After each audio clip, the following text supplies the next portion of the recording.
नमस्कार, स्वागत है आप सबका हमारे खास कार्यक्रम अर्थनीति में। मैं हूं कवीन सचान। अर्थनीति में आज बात होगी कि किस तरीके से हरियाणा में अपने राज्य के लोगों के लिए जो निजी सेक्टर है वहां पर अब नौकरियों में रिजर्वेशन को लागू किया है। हरियाणा राज्य रोजगार अधिनियम 2020 को राज्य के राज्यपाल ने मंजूरी दे दी है और इस कानून में राज्य में मौजूद निजी कंपनियों में स्थानीय नागरिकों के लिए 75% रिजर्वेशन का प्रावधान किया गया है। हालांकि इसकी कुछ शर्तें भी हैं, जैसे कि ये कानून केवल 50,000 तक की जो इनकम है यानी कि जो सैलरी होगी उन नौकरियों पर ही लागू होगा। और अगर निजी कंपनियों को जरूरी योग्यता के लिहाज से स्थानीय लोग नहीं मिलते हैं तो वो कानून में छूट दिए जाने का अनुरोध सरकार से कर सकते हैं। हरियाणा पहला ऐसा राज्य नहीं है जो इस तरह का कानून लेकर आया है। इससे पहले आंध्र प्रदेश, कर्नाटक, राजस्थान, महाराष्ट्र और तेलंगाना भी कुछ इस तरीके से अपने अपने राज्यों में नियम बना चुके हैं। इस तरह के स्थानीय आरक्षण के पीछे राज्य सरकारों का तर्क है कि वो राज्य से पलायन को रोकना चाहते हैं और ये भी चाहते हैं कि राज्य से जो पैदा हो रही आमदनी का ज़्यादा हिस्सा है वो स्थानीय लोगों को मिल सके। लेकिन ऐसे कानूनों की आलोचनाएं भी हैं। भारत में उद्योगों का विकास जो है वो अलग अलग पॉकेट्स में हुआ है। कुछ राज्यों में उद्योगों की भरमार है तो कुछ में बहुत कम निजी उद्योग हैं। और ऐसे में निजी कंपनियों में नौकरियों में रिजर्वेशन बहुत सारे शिक्षित और ट्रेंड युवाओं को मायूस कर सकता है। वहीं दूसरी ओर कंपनियों को भी कर्मचारियों की गुणवत्ता के मामले में समझौता करना पड़ सकता है। तो आखिर प्राइवेट सेक्टर में नौकरियों में स्थानीय लोगों के रिजर्वेशन की नीति कहां तक उचित या सही है? और अगर प्राइवेट सेक्टर में स्थानीय नागरिकों के लिए रिजर्वेशन करना ही है तो इसका स्वरूप क्या हो सकता है? राज्यों को कैसी तैयारी करनी चाहिए जिससे प्राइवेट कंपनियों को कर्मचारियों की गुणवत्ता को लेकर समझौता न करना पड़े? तो इन्हीं सब मसलों पर आज बातचीत करेंगे हम अपने खास कार्यक्रम अर्थनीति में। और हमारे साथ जुड़ रहे हैं दो खास मेहमान। संजय अग्रवाल हमारे साथ हैं, प्रेसिडेंट हैं पीएचडी चैम्बर ऑफ कॉमर्स से। संजय जी, आपका बहुत बहुत स्वागत है। हमारे साथ अजय शंकर जी हैं, फॉर्मर सेक्रेटरी DIPP। सर, आपका भी स्वागत है। शुरुआत संजय जी मैं आपसे करना चाहूँगा कि अगर हम राज्यों के एक बाउंड्री को देखें और उस बाउंड्री के अंदर कंपनियों को ये कहा जाए कि आपको 75% लोग स्थानीय रखने हैं, तो क्या इंडस्ट्री तैयार है और किस तरीके से इस मॉडल के साथ इंडस्ट्री खड़ी हो सकती है? रविंद्र जी, ये काफी एक अनफॉर्चुनेट है जो स्टेप हरियाणा सरकार ने लिया है। हमारे प्रधानमंत्री खुद एक भारत श्रेष्ठ भारत का नारा हमें दे चुके हैं और दिए रखे हैं। और हम लोग अगर अपने ही देश को डिवाइड सब डिवाइड करेंगे और इस तरह के कानून लाएंगे जिनसे फायदा तो मुझे लगता है शायद किसी को भी नहीं हो पाएगा, लेकिन नुकसान जिस स्टेट में इस तरह की चीज इंप्लीमेंट कराने की कोशिश की जाएगी शायद उसको सबसे ज्यादा होगा और उसके जनता को होगा। मतलब आप देखिए कि अल्टीमेटली किसी ने भी अगर व्यापार करना है, अगर उसके पास चॉइस होगी, किसी को एक इंडस्ट्री लगानी है, किसी को एक कॉल सेंटर लगाना है, किसी को भी कुछ नया कुछ करना है, तो वो ऐसी जगह पर क्यों जाएगा जहां पर कोई इंस्पेक्टर उसके दफ्तर में किसको वो रख रहा है उसको वो कंट्रोल करेगा, बजाय इंस्पेक्टर कंट्रोल करेगा, बजाय उस एंटरप्रेन्योर के कोई और अगर चलाएगा कि किसको रखना है किसको नहीं रखना,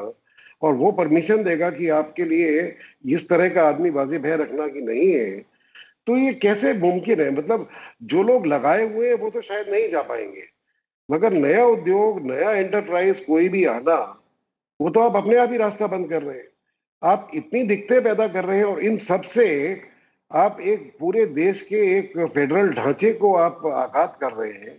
अगर हमारे देश में एक ये बेसिक राइट है कॉन्स्टिट्यूशन में आर्टिकल 14 और आर्टिकल 19 में कि हम पूरे देश में कहीं भी रह सकते हैं, कहीं भी हम अपना रोजगार पा सकते हैं, अगर इस पर भी अगर एक रोक लग जाती है तो मुझे तो लगता है कि इस पर एक बहुत गहन विचार होना चाहिए और इस पर शायद सेंट्रल गवर्नमेंट को भी कोई ऑर्डिनेंस या कानून लाना चाहिए। अदरवाइज संजय जी, जिन मैं लोगों ने संवैधानिक जो आपने कहा कि उल्लंघन है या फिर जो सीमाएं हैं, मैं उस पर भी आऊंगा, लेकिन उससे पहले राज्य सरकारें जो इस तरह के कानूनों या इस तरह के दिशा निर्देशों के साथ आई, और अगर हरियाणा के ही कानून को देखें, 3 बड़े मोटिव मकसद सरकार की ओर से बताए जा रहे हैं। पहला ये कि राज्य के लोगों को क्यों रोजगार न मिले, क्योंकि हरियाणा जैसे राज्य में जहां पर देश में करीब 50% ऑटो इंडस्ट्री का प्रोडक्शन हरियाणा से होता है, 60% दोपहिया वाहनों का, 11% ट्रैक्टर, यानी कि एक इंडस्ट्रियल हब है। और वहां पर अगर उसके राज्य के लोगों की बजाय दूसरे राज्य के लोगों को नौकरियां ज्यादा मिल रही हैं, और राज्य में फरवरी महीने के ही आंकड़े बताते हैं कि बेरोजगारी दर 26% है, एवरेज बेरोजगारी दर देश में 6.5% हो, तो ऐसे में राज्य क्या अपने स्थानीय लोगों के लिए इस तरीके का एक सेफगार्ड कवच नहीं ला सकते? क्योंकि वो कहते हैं कि हम तो सिर्फ 50,000 रुपए तक की आमदनी की पोस्ट को सिक्योर कर रहे हैं, और उसमें भी एग्जम्पशन है, अगर टेक्निकल या उस तरीके का टैलेंट नहीं मिलता है तो कंपनियां उसके एक्सक्यूज के लिए सरकार से परमिशन ले सकती हैं। इस तरह के आंकड़े हैं जिनसे ऐसा लगता है कि अगर 10 या 12 लाख माइग्रेंट वर्कर हरियाणा में है, तो करीब 3-4 लाख हरियाणा के माइग्रेंट वर्कर दूसरे स्टेट्स में भी काम कर रहे हैं। ऐसा नहीं है कि सिर्फ इनकमिंग है, आउटगोइंग नहीं है। अगर इस तरह की रोक पड़ेगी तो ये भी हो सकता है कि दूसरी स्टेट्स भी हरियाणा के वर्कर अपनी स्टेट से वापस भेजना शुरू कर दें, और ये बेरोजगारी कम करने का कहीं से तरीका नहीं है। अगर आपकी 2.5 करोड़ की आबादी है, 2.5 करोड़ की आबादी में अगर आप मान लीजिए 80 से 90 लाख आपकी वर्कफोर्स है, उसमें 10 या 12 लाख की अगर माइग्रेंट पॉपुलेशन है, वो ऐसा नहीं है कि उसमें आपकी सारी, आप उसके लिए 75% आप रिजर्वेशन कर देंगे और इस तरह के आप किसी इंस्पेक्टर को एक राइट दे देंगे, जो एक हम इंस्पेक्टर राज खत्म करने की बात करते आ रहे हैं इतने सालों से, और एक ये पूरी देश की मुहिम रही है कि इंस्पेक्टर राज खत्म करना है। उसमें सबसे बड़ा इंस्पेक्टर राज हम ले आएंगे कि एक सरकारी आदमी बैठ के आपको ये बताएगा कि आप किसको रखें और किसको नहीं रखें। ऐसे में कोई भी व्यापार कैसे कोई नया तो लगाने की रख नहीं पाएगा, और जो है वो बेचारा जाने के रास्ते ढूंढेगा बाहर। अजय सर, कैसे देखते हैं हरियाणा सरकार के इस नए कानून को? और सिर्फ हरियाणा ही नहीं, कई राज्यों ने इस तरीके के दिशा निर्देश बनाए, हालांकि वो उस तरीके से वैधानिक रास्तों के जरिए दिशा निर्देशों के सहारे काम चला रहे हैं। इसको थोड़ा सा अगर बड़े परिप्रेक्ष्य में हम देखने की कोशिश करें तो बेहतर होगा। तो ये कानून इस बात का संकेत है कि जो जमीन की स्थिति है वहां रोजगार को लेके असंतोष बहुत बढ़ता जा रहा है, और देश में जिस गति से रोजगार का सृजन होना चाहिए था वो नहीं हो पा रहा है। तो ये एक बहुत बड़ी चुनौती है कि हम अपने विकास का जो दिशा है उसको इस दिशा में ले जाए, या उसमें ऐसे वातावरण बनाए कि रोजगार का सृजन हो। और जैसे प्रधानमंत्री जी ने कहा है कि वेल्थ का सृजन और रोजगार का सृजन निजी पूंजी निवेश से होना है, क्योंकि सरकारी निवेश से हम लोगों ने 40 साल बहुत कोशिश कर ली और कामयाब नहीं हो पाए। तो इसलिए एक ऐसा वातावरण बनाना है जिसमें कि जो निजी क्षेत्र का निवेशक है, हमारे देश का हो, किसी और प्रांत का हो, विदेश का हो, किसी और देश का हो, उसको लगे कि हमारे यहाँ आके वो निवेश करे, लोगों को रोजगार दे, उसका भी मुनाफा होगा, हमारा भी विकास होगा, सबका विकास होगा, जिसको कहते हैं विन विन सिचुएशन होगी। तो अब इस सोच को अगर हम आगे ले जाएं तो फिर एक विरोधाभास या कॉन्ट्रडिक्शंस दिखाई देने लगते हैं। तो एक 5 साल की मेहनत के बाद 44 हमारे देश में लेबर के कानून हुए, तो अब जाके सरकार ने इनके 4 कोड्स बनाए। लोग इसको 4 कोड बनाने के पीछे मंशा क्या थी कि जो बहुत बड़े उद्यमी हैं वो तो ठीक है, उन्होंने 2-4-10 से एक पूरा लेबर डिपार्टमेंट बना लिया, उसने सरकारी डिपार्टमेंट्स की देखभाल की और उनका काम चलता है।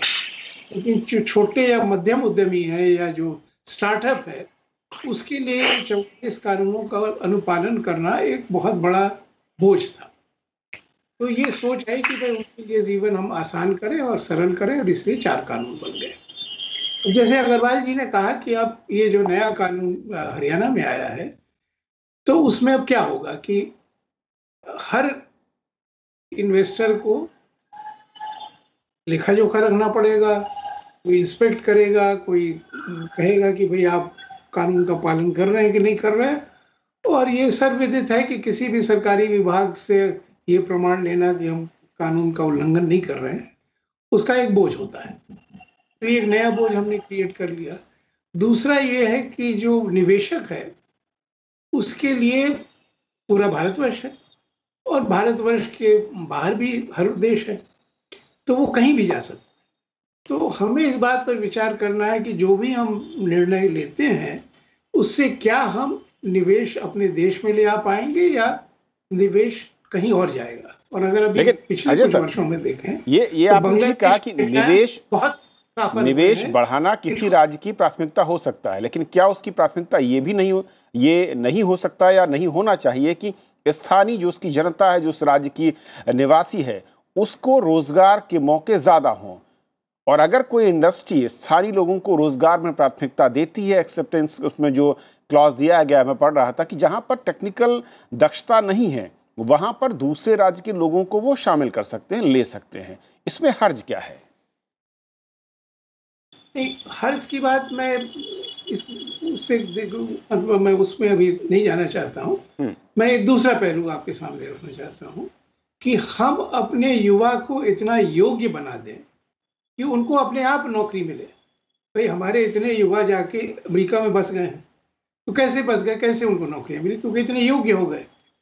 तो अगर हम मेहनत करें अपने युवाओं के साथ कि उनमें ये क्षमता आए, उनमें ये काबिलियत आए कि लोग चाहें कि उनको नौकरी दें। क्योंकि अगर हम एक बाजार की व्यवस्था में विश्वास करते हैं तो ये छूट उद्यमी को भी होनी चाहिए कि किसको नौकरी दे, और जो नौकरी तलाश कर रहा है उसको भी छूट होनी चाहिए कि जहां उसको पसंद आए वहां नौकरी ले। तो यहाँ एक हमारे देश में बहुत कमी रही है कि हम जो कमज़ोर वर्ग है या जो बहुत पढ़ा लिखा तबका नहीं है, जो कि ग्रीन कार्ड मिल जाता है, अमेरिका चला जाता है, तो उसमें हम इस तरह की योग्यता लाने में उतने सफल नहीं हुए हैं कि लोग आए उसको नौकरी देने और लोग उसको पसंद करें। तो इस पे जो एक स्किल मिशन लॉन्च हुआ था उसमें अभी उतनी कामयाबी नहीं मिल पाई है जितनी मिलनी चाहिए थी और जितनी मिलने की आवश्यकता है। क्योंकि अगर हम निवेश चाह रहे हैं तो हमारा तो आकर्षण ये होना चाहिए कि हम आपको इतना अच्छा डिसिप्लिन्ड, केपेबल, योग्य वर्कफोर्स मिलेगा कि आपकी उत्पादकता बढ़ेगी और आपको पैसे अधिक मिलेंगे। अब एक बात और कह दूं कि ये जो आपने कही थी कि तो एक तरफ तो सरकार में तो अब आरक्षण की स्थिति तो आ गई है रहेगी, अब हो सकता है हमेशा ही रहे।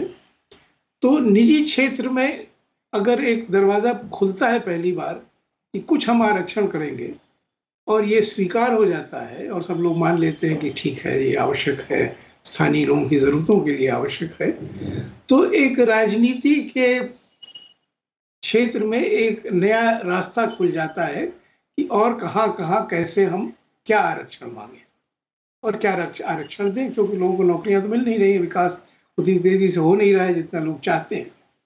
और दूसरा ये है कि एक और विरोधाभास है कि एक तरफ तो हमने बहुत मेहनत करके संविधान में संशोधन करके जीएसटी ले आए, ऑल इंडिया एक मार्केट बनाने के लिए, और लेबर मार्केट में आप सही कह रहे हैं कि बहुत छोटा प्रतिबंध है, 50,000 रुपए से कम के उसमें स्थानीय के लोगों को नौकरियां देनी चाहिए। बट चिंता लोगों को होती है, अग्रवाल जी को चिंता है कि क्या ये पहला कदम है, फिर जब कॉम्पिटिटिव पॉलिटिक्स होती है तो होता है कि भाई कुछ और मांगे, कुछ और लें। संजय जी, जो अजय सर कह रहे हैं, मैं थोड़ा सा अगर इसमें आऊँ, दो महत्वपूर्ण पॉइंट उन्होंने कहा कि एक टैलेंट, लेकिन क्या 50,000 से नीचे की सैलरी वालों का टैलेंट पूल नहीं है, कम है?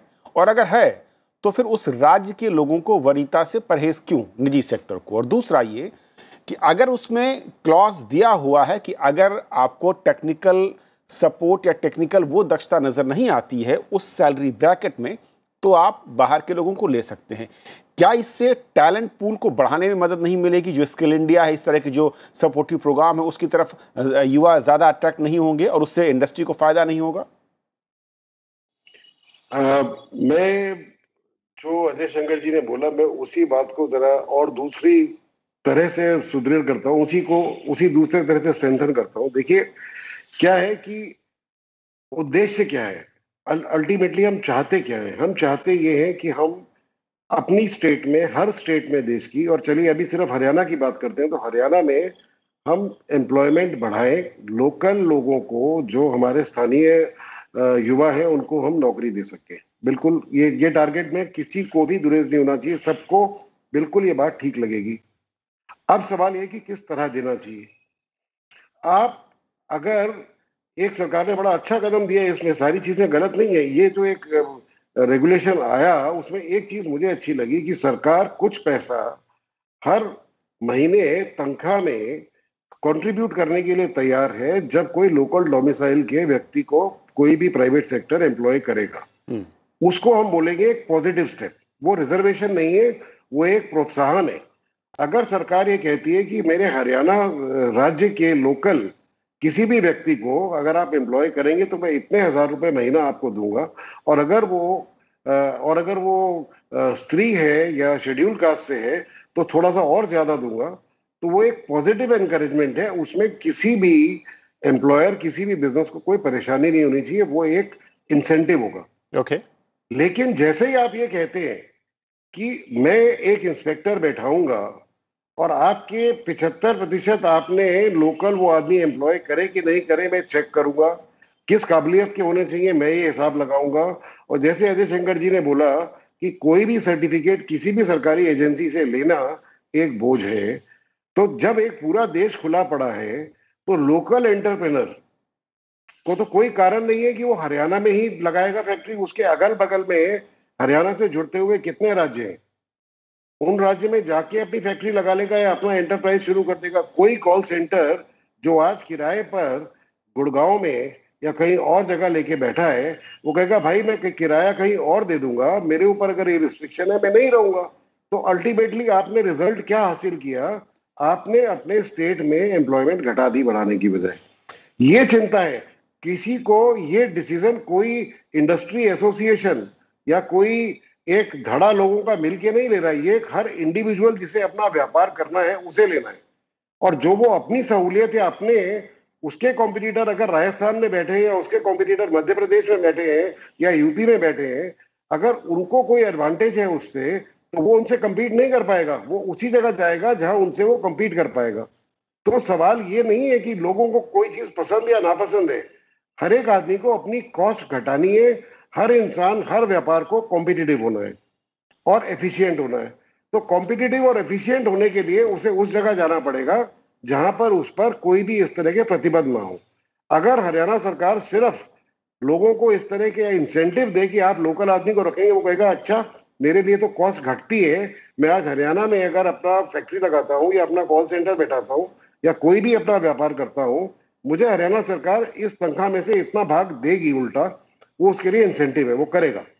अगर आप उस पर कोई जोर डालेंगे तो उसको इंडिविजुअली अपने कोई एसोसिएशन, कोई चैप्टर, कोई धड़ा इकट्ठा होकर नहीं बोलेगा, उस बेचारे को कहीं और रास्ता ढूंढने का शायद कारण ढूंढना पड़ेगा। ओके संजय जी, आपने रीजन बताया कि नाराजगी क्या है, वजह है। मैं अब बहुत ही स्पेसिफिक जानना चाहता हूं कि क्या 50,000 तक की आय सीमा पर जो वर्कर या जो क्लास इंडस्ट्री को चाहिए, वो किसी एक राज्य में, चाहे मैं हरियाणा की बात करूं या कोई अदर स्टेट जो इस तरह के कानून को लाता है, वो अवेलेबल नहीं है? और अगर अवेलेबल नहीं है और दूसरे राज्य से आती है तो ये ऑप्शन तो इस कानून के बाद भी खुला हुआ है। तो असल में क्या है ऐसी वजह जो आपको लगता है कि इंडस्ट्री को हार्म करेगा? देखिए ऐसा है, लोकल जब भी कोई बाहर की स्टेट से आदमी आएगा, किसी भी स्टेट में काम कर रहे हैं, उसका खर्चा ज्यादा होगा, उसका खर्चा कम नहीं हो सकता। तो अगर वो खर्च करेगा आने जाने में, पहली बात तो खर्च करेगा रेगुलर अपने घर से आने जाने के लिए 4-6 महीने में जाएगा, फिर कोई घर किराए पर लेगा, सब कुछ खर्च करेगा, दूसरे अपने बेस से दूर आएगा। तो इसलिए ऐसा नहीं है कि कोई भी इंसान को अगर बाहर का स्टेट वाला आदमी एम्प्लॉय करता है कोई एम्प्लॉयर, तो उसका मतलब यही होगा कि लोकल उसी तनख्वाह में शायद लोग अवेलेबल नहीं होंगे, तभी वो लेने पड़े होंगे उसको बाहर के लोग। तो ऐसा नहीं है।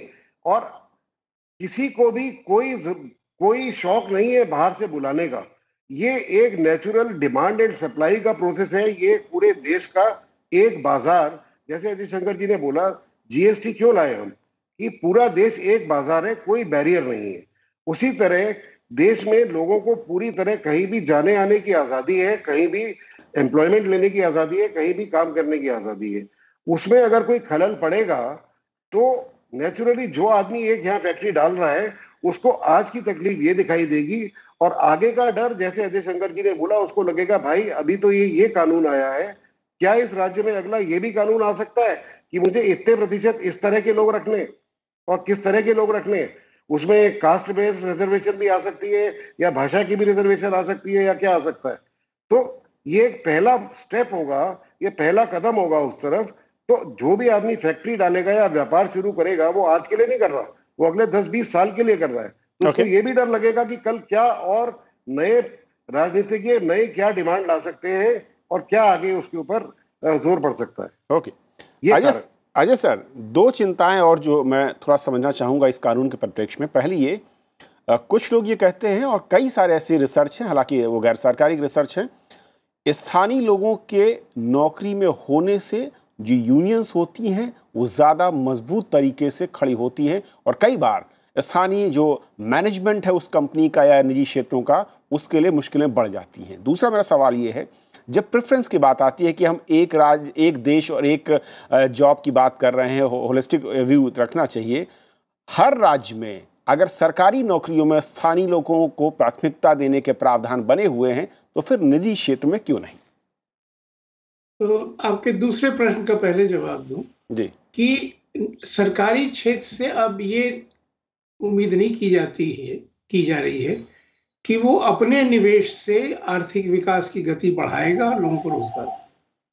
सरकारी क्षेत्र का काम है कि जनता की सेवा करना, और वहां पर आरक्षण के पीछे ये तर्क था, और उसमें मेरिट भी था कि समाज के हर वर्ग, जो खास करके कमजोर वर्ग है, उनको अगर स्थान मिलेगा तो सरकारी जो तंत्र है वो कमजोर वर्ग की ओर उसको ज़्यादा सिंपैथी होगी, ज़्यादा एक कम्युनिकेशन होगा।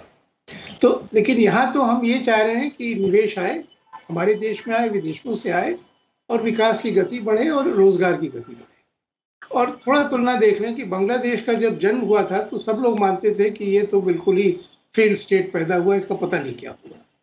आज उनकी विकास की गति देखिए कहाँ पहुँच गई है, गारमेंट एक्सपोर्ट में वो कहाँ पहुँच गए हैं, और ऊपर कैपिटल इनकम कितनी हो गई है।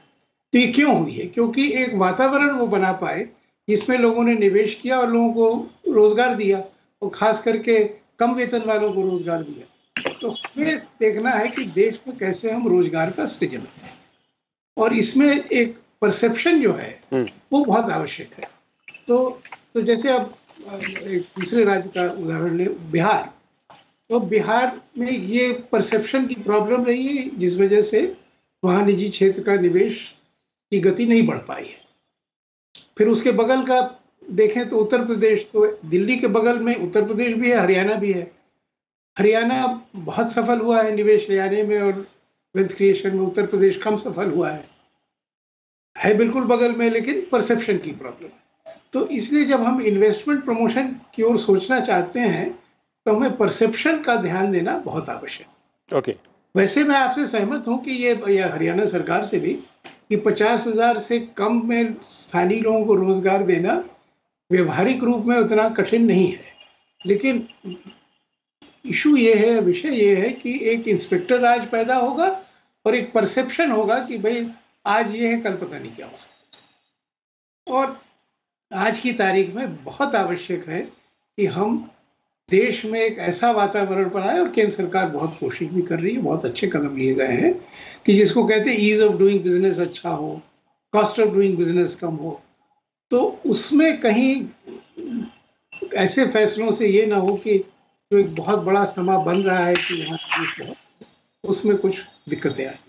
ओके सर, बहुत बहुत शुक्रिया आप दोनों मेहमानों का हमारे साथ इस चर्चा में जुड़ने के लिए। और जैसा कि सजत जी ने कहा और अजय जी ने कहा कि जो वातावरण है वो इस तरह का होना चाहिए कि उद्योग जगत किसी भी राज्य में जाकर उद्योग लगाने के लिए प्रेरित हो, प्रोत्साहित किया जाए, ना कि नियम या कानून इस तरीके से हो ताकि उसे चिंता या आशंका अपने भविष्य को लेकर और प्रोडक्शन और जो वर्कर है उनकी दक्षता को लेकर खड़े होती हों। और इसीलिए उनको आशंका है कि इस तरह के कानून अगर किसी एक राज्य के बाद ये चेन बढ़ती है, दूसरे राज्य भी इस तरह के अमल करते हैं इस तरह के कानून बनाकर, तो उससे उद्योग जगत के लिए चिंताएं बढ़ेंगी और मुश्किलें बढ़ सकती हैं।